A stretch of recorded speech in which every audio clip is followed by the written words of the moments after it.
This podcast is rated ES for extremely silly and may contain bad words, bad jokes, and other bad content that is not suitable for children. Or maybe it is. We don't know. We're not their parents.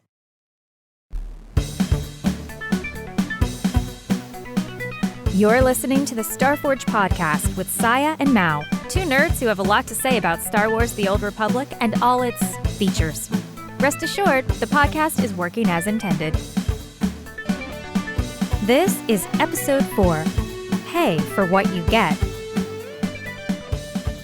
Hello, SWTOR players. I am Mal. And I'm Scya. And this is the Starforge podcast. Now launched successfully across several platforms.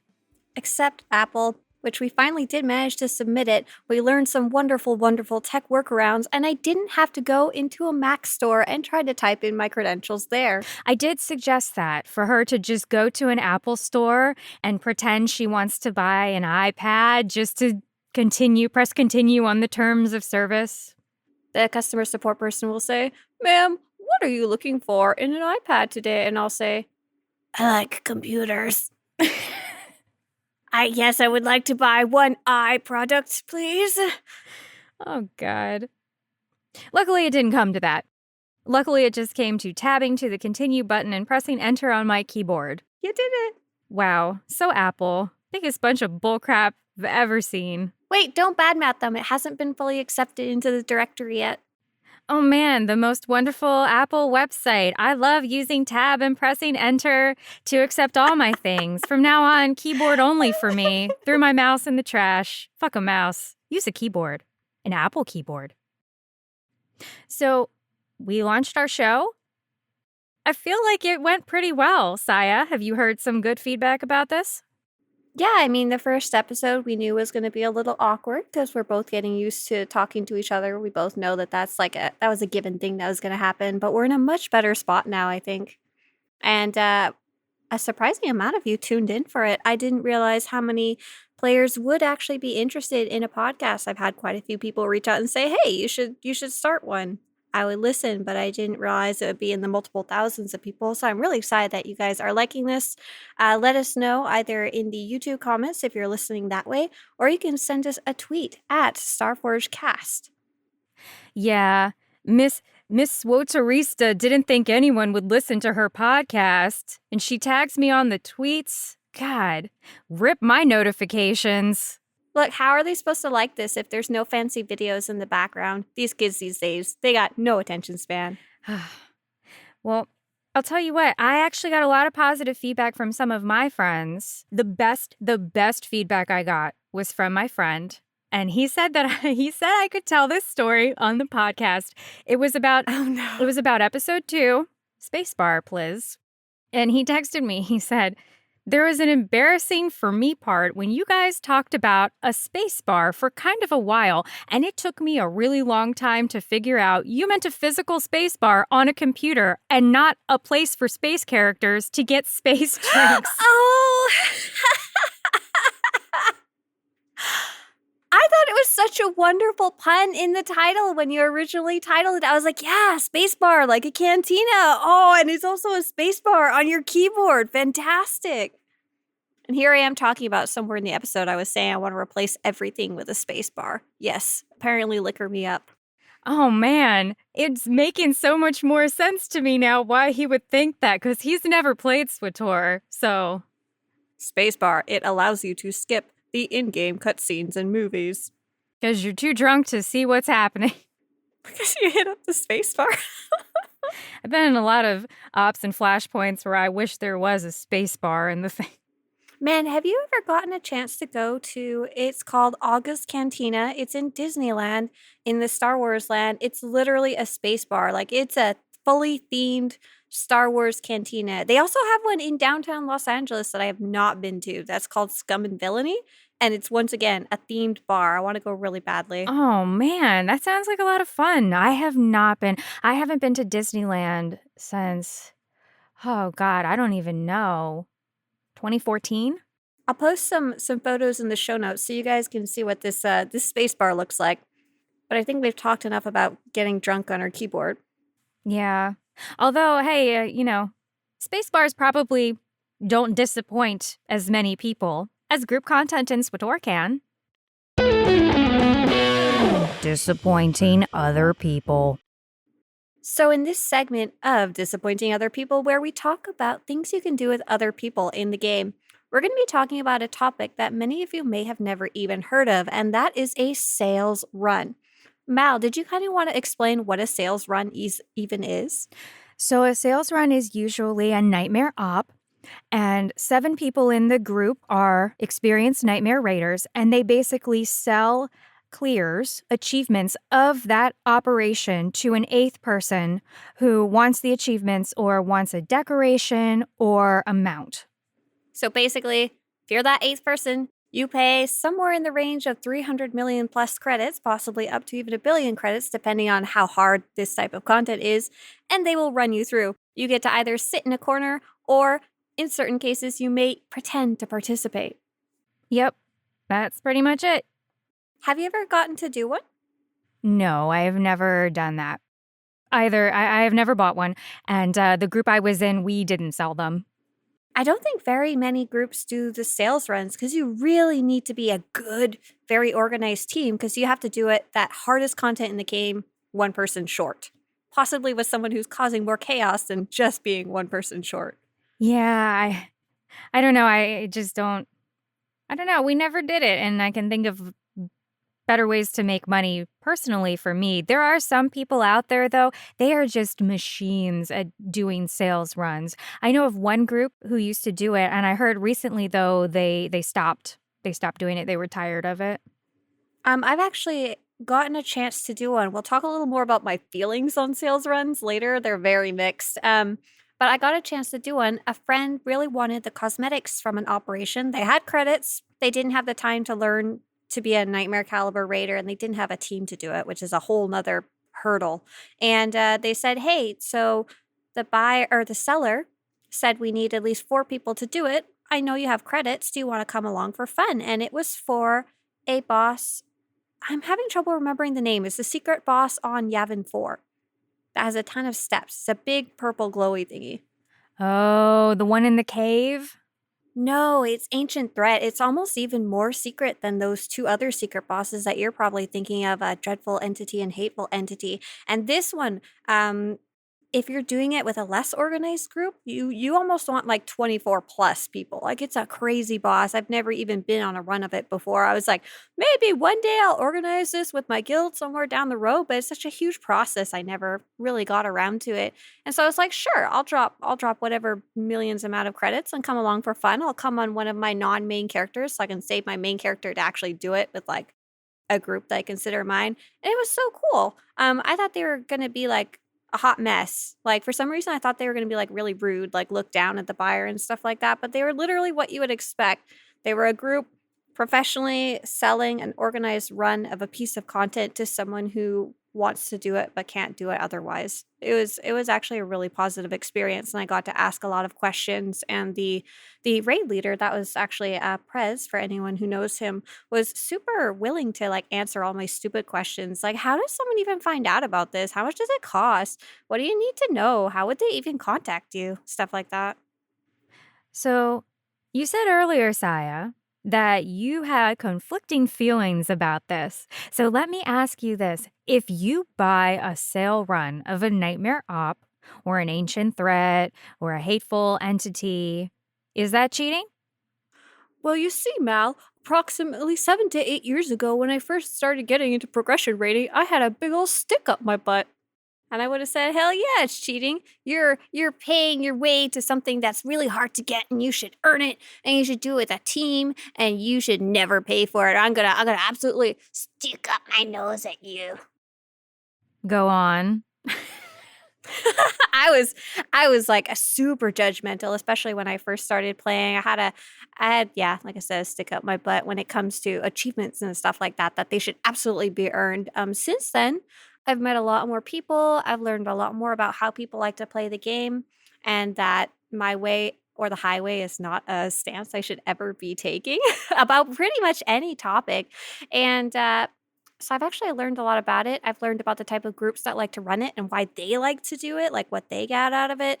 And I still don't think it's impressive if someone gets a sales run, like, ooh, you spent a bunch of credits. But it's a really valid way of maybe getting something you would have not had access to otherwise, whether it's the cosmetics, which is, like I said, why my friend was doing it, or just the act of being able to try out that fight, because just getting a veteran mode group for a lot of these fights can be really difficult. Like, I know there's some of them, there's a good chance, even though I'm 10 years in and I'll probably be playing for another 10 years if the game's still running by then, there's some I will never even step foot into. So just being able to see those, I might even purchase some sales run down the road for that too. Yeah, I'm not sure that it's cheating. You're not really violating the terms of service. No, for sure it's not against the terms of service.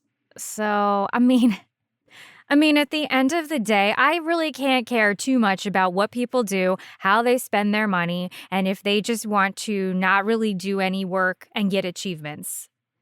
On the other hand, though, let's say you've got one achievement you need. You did Nightmare Raiding for 8 years, but there's one boss your team never got around to or just could not clear. Now you're back in the game. You can't find a team that wants to do it with you, but you find someone willing to take you on a sales run. The plot thickens. You're in kind of a similar stance where if you can't find that group, that opportunity to do it, you're a little more okay with it, but you're like, whoosh, whoosh, you better be trying as hard to sell as you can to get that group to start with first. Whereas I'm a little more lenient. Because otherwise, what's the point? An achievement is for something you achieved. What do you achieve by being carried through an op? Right.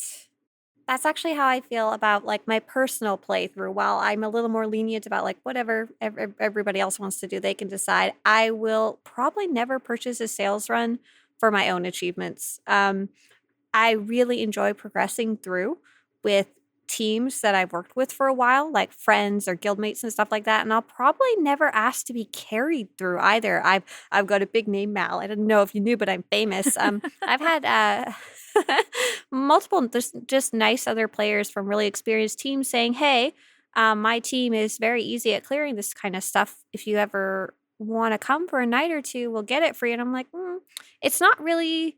That's not what I'm playing these for. I'm playing to learn all of the content, to learn strategies for it, to learn how to play my class. And that's a lot of the fun for me. We're seeing a lot of that in the upcoming expansion with the lessening of the complexity of the classes. That's part of the fun for me, is learning how to play those classes in all their complexity. And hell, nightmare mode fights are not simple. No matter how you put it, you got to learn. Yeah, and they're super unforgiving. A lot of them you can't make even one mistake or it's probably a wipe. So I like the act of learning that, and I really like the act of succeeding with a team that you've been playing with for a while, like especially friends and stuff like that. It's like, oh, it's such a fun feeling for me. Oh, Mal's making like a little heart shape with her hands. Oh yeah, I forgot you're on my percussion team. Oh, that's why you're doing that. God. Thanks for coming on this podcast with me, Mal. I don't remember you the other 6 days of the week, though. Who are you again? Are you my healer? I think so. God. So me and Mal have a similar kind of question. It's not against the terms of service, but are sales runs good for the game? Are they healthy for the game to exist, or should they be something that's actually not allowed? I mean, I don't know how you would enforce that, honestly. And I would never do one. If somebody has achievements from it, I would never know unless I had to go on a raid with them where they were bad.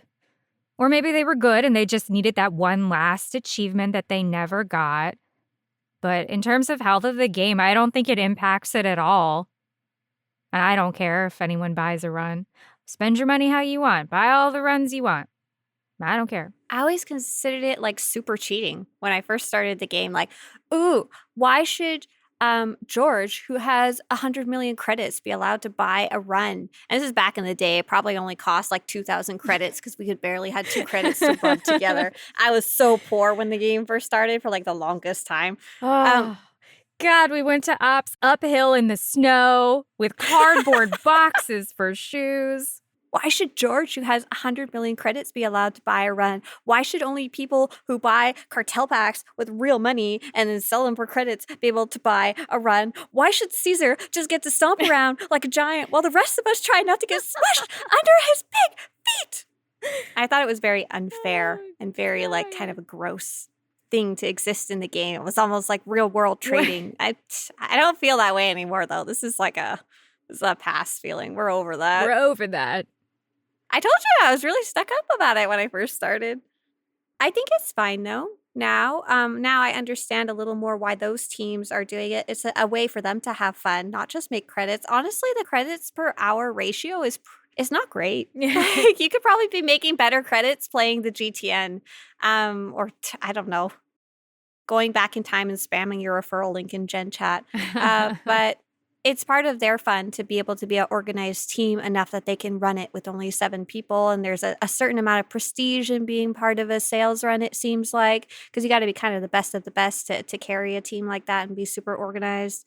And same thing for the players who do it. Like, what the hell else are you supposed to spend that amount of credits on when you have that much? If you've already gotten the armors you want, there's no huge ticket items to buy once you have that amount of credits. I mostly keep mine to give away for fun. Ew. Yeah, I do. You interact with the peasants? I mean, the peasants that are my friends that I raid with. Ew, I would never give anything away. They can work for their credits. They can run heroics uphill both ways like the rest of us. Oh, there's a couple people. I won't say who, but I'm for sure they're SWTOR sugar mama. Oh my god, I'm sure. I'm sure. Oh. You guys know who you are. Okay, so there is another aspect when it comes to like cheating and good for the game. There's a very interesting item. I would really appreciate if you explain it not just to the podcast, but to me. So there's an item called nightmare crystals. I remember when they first came out, they were very relevant to the content. Like, you should have been earning them. Like, that was what you're supposed to do. But they still exist and they still work. What do they do? All right, so a nightmare crystal is, you can get a schematic. You need gray helix components to buy it. You buy it off a vendor and then you have to craft it with an absurd amount of crafting materials. Then when you go into a nightmare raid, you pop this crystal and it gives you just a straight buff. Like, if you were doing 10k DPS, now you're going to do 12 easy. If you are healing, 10 to 12k, you're going to be doing 14, 15 without breaking a sweat. So that is what a nightmare crystal is. You can only use it in a nightmare op. And if you leave the op for any reason, the buff goes away. You don't have it anymore. If you want it back, hope you made a second one, because it's gone. So it gives you a really, really solid boost to your damage, healing, or defenses, but it costs an obscene amount. And why doesn't everyone just use one of these like right now? Like, sure, it's expensive, but like, I've never even been on a team, and I've been on lots of different teams. They've never even brought it up as a topic. Because in the raiding community, they are really frowned on. Because you should be, if you are at a nightmare level, you should be able to clear the content without a crystal. And that is how most nightmare people feel about it. But what I've heard recently from people, the counter to that is, why would people care? It's a part of the game. And if people have this issue with it, then they shouldn't cheese any mechanics at all. Oh, You should just, snap. yeah, you should just eat all the green puddles in the Dreadguard fight in TFB. Right. So You shouldn't cheese the Doom. there's plenty of operations where we take advantage of the game in ways that we're not really supposed to. Like, we're not playing the fights 100% how we're supposed to, clearly. And that's like the recommended strategy too, whereas this is apparently very not. So that's probably why my team has never brought it up before, mostly just because it's frowned upon. Because all of us are like, a lot of us have a lot of credits. That's clearly not the reason why. I actually kind of like that though. I like running it with teams that I know, and I like running it the way the game is kind of expected to be played.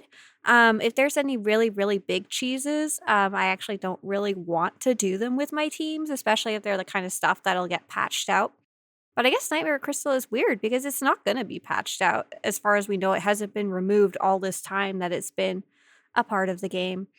I was trying to think about why people would be so mad about it. Like, I understand for some people you don't want to overinflate your stats because then you'll ignore, like, if you're a DPS, you won't have to learn to be a good DPS. So it's going to be a lot less fun for you. I couldn't think of anything in real life that'd be similar, though, Mal. Maybe you can think of something like if you were learning to do something hard, like you were learning to read a complex book, or learning a new language, or learning how to cook.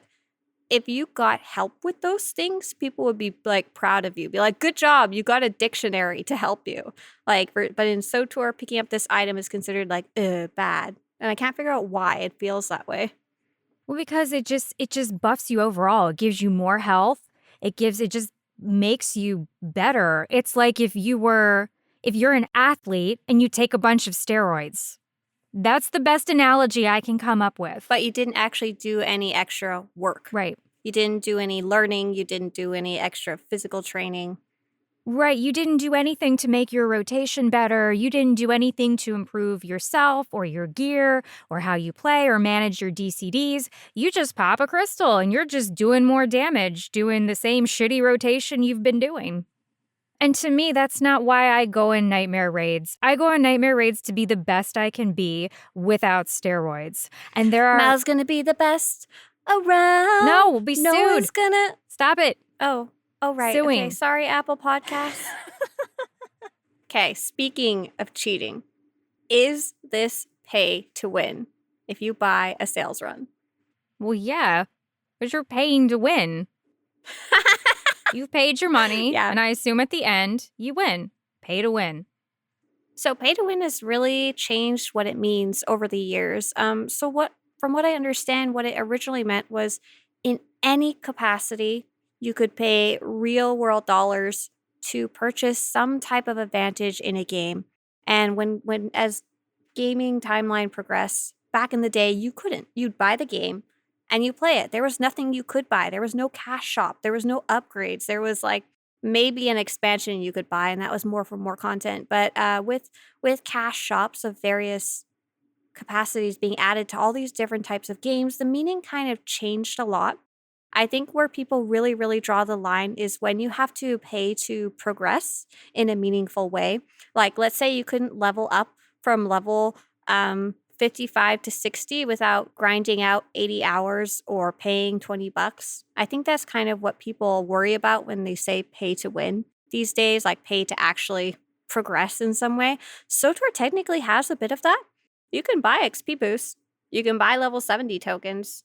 And those are all technically pay to win or pay to progress in some way. But I don't think anyone really cares about those because it's so fast to level these days.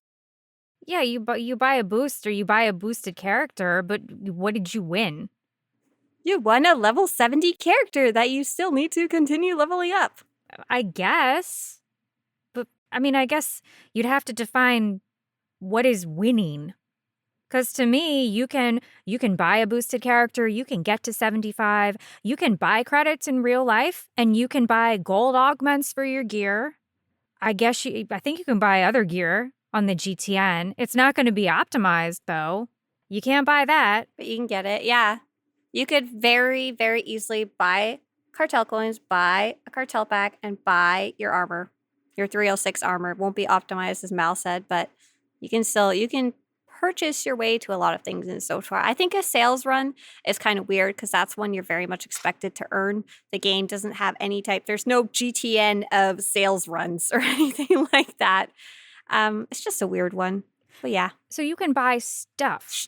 Yeah. But you can't buy someone to sit at your computer and play the game competently for you. That is against the game's terms of service. You can buy the best gear in the world. You can roll into PvP with the best gear anyone has ever seen. But if you don't know how to play, you're just going to get farmed and mopped, and you're not going to have a good time. Mal does not consider it winning if you suck. Speaking of other things Mal thinks about. This week in You Can't Make This Sith Up, people on stealth classes who never sap. In a recent trip to the Red Reaper, a healer, whose name has been redacted to protect her cat, encountered a startling and disturbing phenomenon. You see, the flashpoint group included a scoundrel DPS, a class celebrated both for making others catch these hands, as well as their stealthing ability. Upon arriving at the first set of enemies that could be sapped, and thus successfully passed by, the group waited eagerly as the scoundrel dropped into stealth, snuck up behind the enemy, and backblasted it. Shocked, the group began fighting off the crowd of angry enemies. Surely this was some kind of mistake, a fluke, an accidental key press. The group soldiered on to the next sappable group and waited with bated breath as the scoundrel once more slipped into invisibility and opened fire on the surrounding enemies. Perhaps the scoundrel was unaware of the tranquilizer ability and how it functioned. Perhaps they did not know that with a stealther, the Red Reaper flashpoint can be completed in 15 minutes. Whatever the cause, the effects are that if you are on a stealth class and you never sap, in this reporter's opinion, you're a fucking asshole. If you haven't learned how to sap an enemy, or even what that means, practicing your class and your rotation solo is a great thing to do. There's lots of stuff you can do solo, and we're going to be talking about another one of those coming up. Flying solo. All right, so this week in our Flying Solo segment, we are going to be talking about one of my favorite things to do in SWTOR, achievements. Scya, how many achievement points do you have? I am at 39,320 achievement points, mostly just from trying to play different parts of the game. I don't really achievement hunt specifically for points. Woo woo! That is a lot of achievement points, Scya. You say that like I can't see how many you have. Mal, what is your big tally total?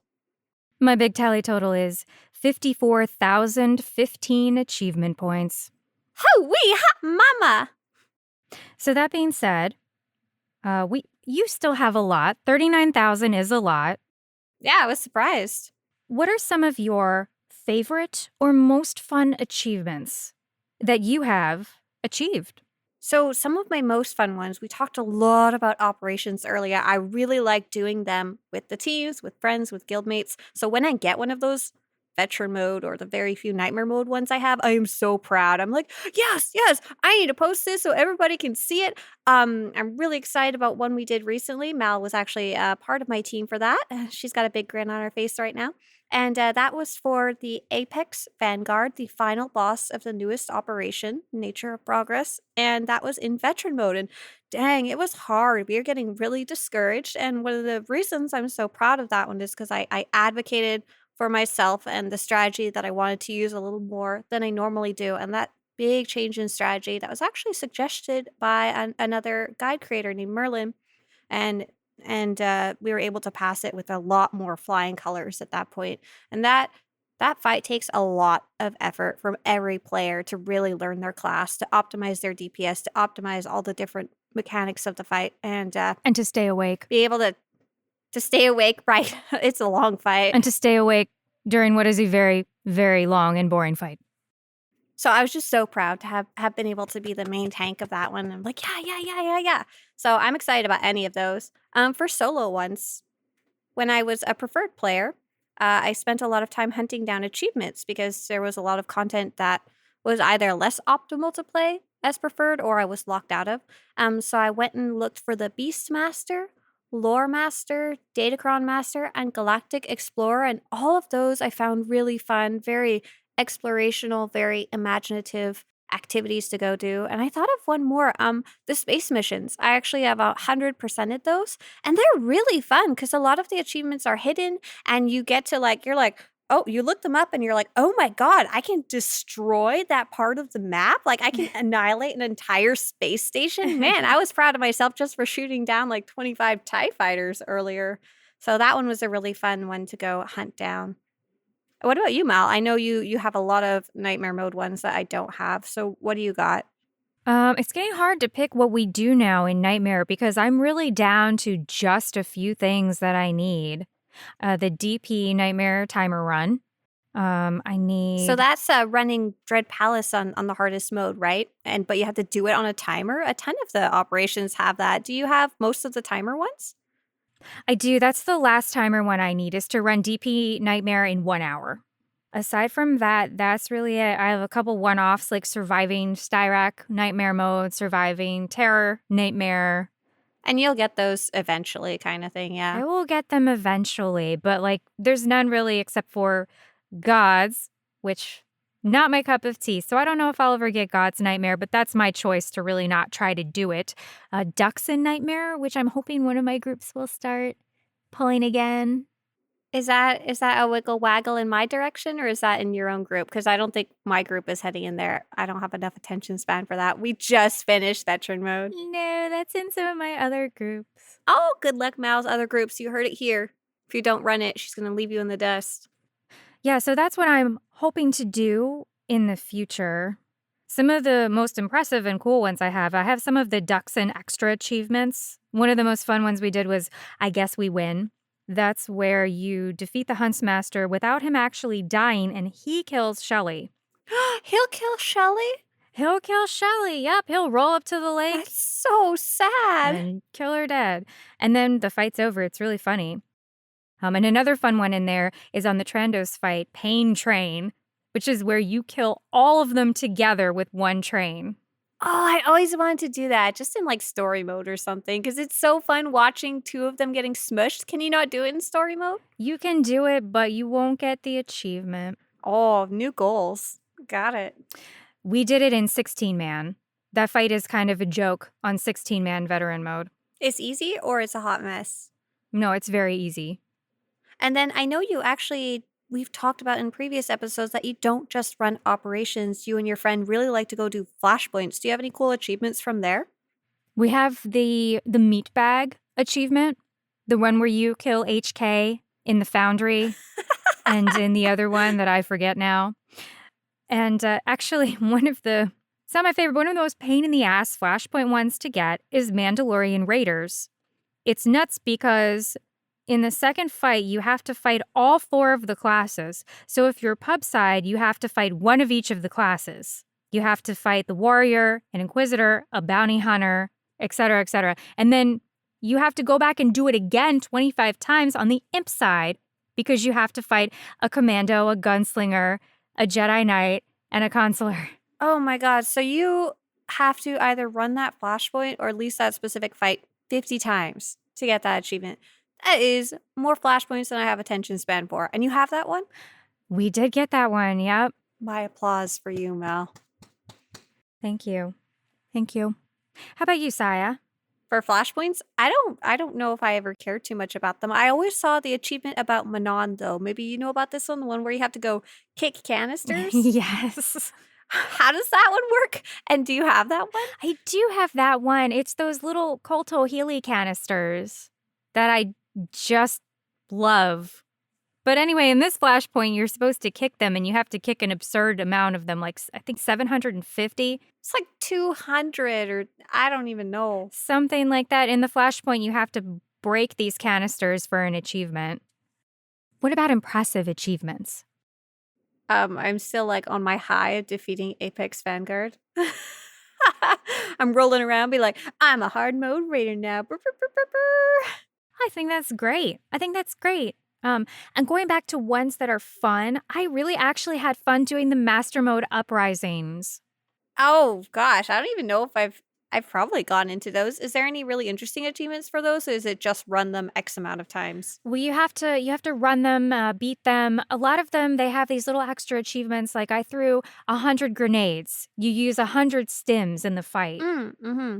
There's one actually that's in Denova where you have to do stuff like that, like throwing grenades, or I think there's a part where you get into a turret. One of you goes in a turret, the other one of you stays out with the boss, and you get in the turret, and there's an achievement for killing things with the turret, and we actually managed to break it so that the boss was stuck in the ground, not moving. The fight was not progressing because he was just stuck there kind of not doing what he was supposed to. And we realized we could just go in and out of the turret. In and out, in and out. So we would just switch back and forth, and we mopped that achievement that very pull. That was your nightmare mode crystal of flashpoint achievements. No, the game was working as intended. Like I said, I didn't do master mode. I don't do a lot of master mode uprisings, but I'm really proud of the master mode chapters. Did you say earlier you had not finished those? No, I hadn't really bothered. Oh my god, you suck. You're such a freaking noob. I was shocked that you didn't do those because you do so much nightmare mode raiding, and that's the closest equivalent. Those master mode expansion chapters are the hardest pieces of content for solo players. Like they are, some of them are not too bad, but there's a couple fights there that are harsh. There's one that I spent 3 hours trying to learn. No. I did it. I was doing it live too, so everyone was watching my failures over and over and over. Oh, no. That's the worst. So I had to find something that worked for my tank, who doesn't do a lot of damage, and managing your companion is this whole nother side of combat that I'd never had to do before. So it was super satisfying. There's one fight that's exponentially harder than the rest, and a lot of other people, to finish the achievement, they'll invite a friend in. It's the nightmare mode crystal of master mode chapters. It's not cheating by any means. The game very much invites you to bring a friend if you want, but it's not nearly as impressive if you get your buddy to come help you mop these up. But I've actually helped other people finish theirs by joining them in the instance, so they could finish up their achievements for whatever reason that they wanted to. So proud of that one. I will brag to everyone. I finished the master mode chapters. I am a pro gamer. That is awesome, and I'm very proud of you. I am just now starting the master mode chapters. I never really did them. I did them all on story, and then I went back and I did them on veteran. I didn't do that. I found out that if you do master mode, it counts for veteran. So I did like one chapter in veteran, and I was like, okay, let's bump this sucker up to 110% straight to master mode. Okay, yeah, that's really, really good information to know about that. Ha. It's funny that works like that because you clear nightmare ops, it will not That's give you not the how hard it mode. works. No, No. that's not how it works. But I never did it because some of the chapters, I don't like them. No, they're not necessarily So- fun. So I decided to watch them, I think, because I was playing with chat, with live stream. But I think if I was doing it by myself, I would just spacebar through. The thrill was in the fights. Yep. There's not a lot of fun in between, but the fights, some of them are really, really fun and challenging and like worth doing and worth seeing at least once. For anyone who's listening in, there's a really good blog called Going Commando. Like, haha, get it? Like no underwear? No, only your underwear. Wait, something like that. And she's got a blog where it's not a guide, but she talks about her experience walking through as a healer, like what she tried, what worked for her, and stuff like that. Yeah, what worked for me is to just run in pop heroic moment, use all that, and then when Darth Maul eventually I just ran from pillar to pillar. Spoilers! Oh my god. Well, the shit's been out for like 5 years now, so get on the train or turn off the podcast and go to another station. Get on the pain train, Daddy Mars. No. He as in he was my companion, and after I used him for heroic moment. So really, you spoiled this. Oh, you did this. Edit, beep it out. I just let him die. I'm just gonna bleep and I'll let people figure out what word was used there. You got it. You have to bleep that one out too. I wore my endless offensive set and I just went from pillar to pillar, hitting him with TK blitzes and healing myself, line of sighting all his garbage. And I was like, I don't need you, Darth Maul.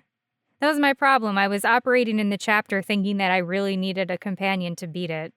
But you don't. Might as well go naked. Punch it. Who knows? So I know you're super into achievements, like way beyond what I'm interested in them, but I have enough points that I've clearly chased after them at some point. They weren't always in the game, though, were they? They weren't there from launch. Oof. I'm sorry, I hit a sore spot for you. This might be one of the biggest oofs for people who have been playing this game since launch. So, on April 9th, 2013, SWTOR launched the achievement system, and I know that because a lot of my operations achievements are all dated 4/9/2013 because that's when these came about. So, at that point, myself and many of my friends, we had already been playing for 2 years, and nothing was given retroactively except a few things. So some operations stuff and some heroics were checked off. Every robot you killed on Coruscant, every insectoid on Alderaan, every Shawclaw on Voss, none of them counted for the last 2 years before achievements came out. And we were all pretty fucking mad about it. We had no credit towards the hundreds of flashpoints we had run because at the various level caps, there were flashpoints that were kind of the hardest and best content to run. False Emperor. God, I don't know how many times I ran that. And Kaon and Lost Island. That was what we ran a lot of because they were challenging and they dropped gear. That was right before Oricon and the Dread Ops. Right. It was way more worth it to actually run the flashpoints back then because there was less content in general in the game. Yes, exactly. And back then, you had to put together a group. There was no group finder. I forgot about that too. Dang, yeah. You had to put the group together and decide you were going to go do that as a group. And then they roll out achievements and you have no credit for, the 100 Kaon and 100 Lost Islands that you had done. Did anyone from your friend group quit over that? Did anyone rage quit? Oh, no. No, it wasn't that big of a deal, but everyone was really upset about it. Yes, and it's taken a long time. That's the achievement that we look at now and go, ugh. Do we have to? Do I really want to run Kaon and Lost Island 25 times? Oh, it hurts. When you actually brought this up earlier when we were deciding on a topic for this podcast episode, I had actually forgotten that achievements weren't there from the launch of the game because I play a lot. Anyone who knows me knows that I play this game a lot and have been since launch, but I play very casually. I'm not super hardcore. I don't grind, nothing like that. I remember there being a general feeling of anxiousness or dread or worry when that happens. But I mean, same thing. I don't think anyone quit over it, which is, I think, the only true important factor. And in your case, it certainly gave you plenty to do down the road, right? Yeah, I mean, honestly, I wish they had given the credits for the kills and the flashpoints over the operations and the heroics. Because you're running those anyway now, yeah. You run those all the time. You're making a really hilarious face. I'm just gonna stop. I wanted to talk about the achievement I don't have yet. Okay, before we move on to the news, Scya wants to talk about the one achievement she does not have. I really wanted to talk about it. I made her stop the segment so I could talk about it. So the only achievement that I really want to get is in the possessions category. There is an actual possessions achievement. So I'm trying to look for all this crazy weird stuff. I need that exploding crate from the daily logins. I need the Dreadseed and Dreadforge armor from the Seeker droid, and I cannot bring myself to do it. Every time I forget. Every couple of years I'm I need that achievement, and I restart learning how the quest works, and I'm I can't do it. I need the collector's edition pet. I don't really want to spend $500 on a collector's edition, so probably not going to get that one. And I need the Dazzler Explorer mount from CZ198. Do you have that one? It's a super rare drop from a rare enemy spawn. Yeah, I don't think I have that one, but I know where to camp for it if you want to camp. I don't want to camp. That's the problem. You might have this one. There's the Longspur Scout. It drops from Maelstrom Prison in the Foundry only. I think it's up and down purple mount. I bet you have it even if you don't know what it is. I'm sure somewhere. And lastly, I need the Tursa Champion from Space Missions, which is the only one of these I might actually get one day. All right. So we've heard a lot about achievements in SWTOR. Some of those achievements are actually dailies and events. A lot of achievements come from events that are coming up. So I think we're going to close out this segment and let Scya tell us the news that's coming up for the week. You heard it here last. We don't have a ton of news. However, there was a new short story posted to SWTOR.com about the new planet of Elam that we'll be seeing as part of the expansion. So if you want to learn a little more about this very lore-focused planet that's going to be heavily expanded in this Flashpoint, you can check out the short story there. And we also got the events calendar for October 2021. And we've got coming up, the Dantooine Pirate Incursion event will be October 5th through 12th. The Feast of Prosperity event, which is a once-a-year kind of autumn Thanksgiving event, and that will be October 12th to November 2nd. We had the long-awaited Double XP will be running during the same time, October 12th to November 2nd. Get that limitless. And the bounty event will be October 19th through 26th. Mal mentioned achievements for events. So if you're a long-term player and you feel you've already gotten all the rewards from those events, you've already played them plenty, achievements are a really fun thing to go hunt down, and some of them are quite fun for the achievements. They are indeed. And I'm glad to see that double XP was coming back. There was a lot of talk. Oh, will there be double XP coming back? Especially for the players who are trying to achieve limitless. Oh, I should be really excited about that. I'm going after the other one. So what's limitless? Limitless is to reach renown. It's renown, right? Renown rank 999 on a character. Y'all are a bunch of psychopaths. Mal does have that one. Congratulations. I'm going after the slightly easier one. I don't know if it has an overall name, but it's getting rank 100 on each of the 8 classes. So it goes along with my theme of trying to play other classes for once in my life. I think that is great. And I also think if you want to get it, get it. Because honestly, Scya, I don't know if they are going to keep that. This might be the only opportunity. Right? We haven't heard anything. We don't have any news, but I'm also placing my money on that. The renown system will either be changed or reset or something like that. So I'm trying to get mine now just in case. And the double XP event does double your renown. So that's why Mal brought it up. Go take advantage of that. It does, and suck up to your guildmaster so they buy the perks for the ship. All right, Scya, I think that's all we have for today. It was so great to have you guys with us as we complained and argued about everything in Star Wars: The Old Republic. Over and out. Bye!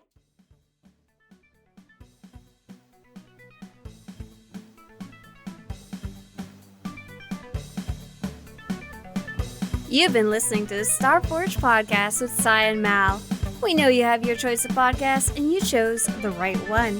For show notes and other information, visit starforgepodcast.com and hit us up on Twitter at StarForgeCast. We'd love to hear from you. Listen in with Google or Apple Podcasts, Spotify, Stitcher, or on Swtorista's YouTube channel. New episodes drop every Friday, so mark your calendar and come join the party. Thanks for tuning in. We'll see you next week.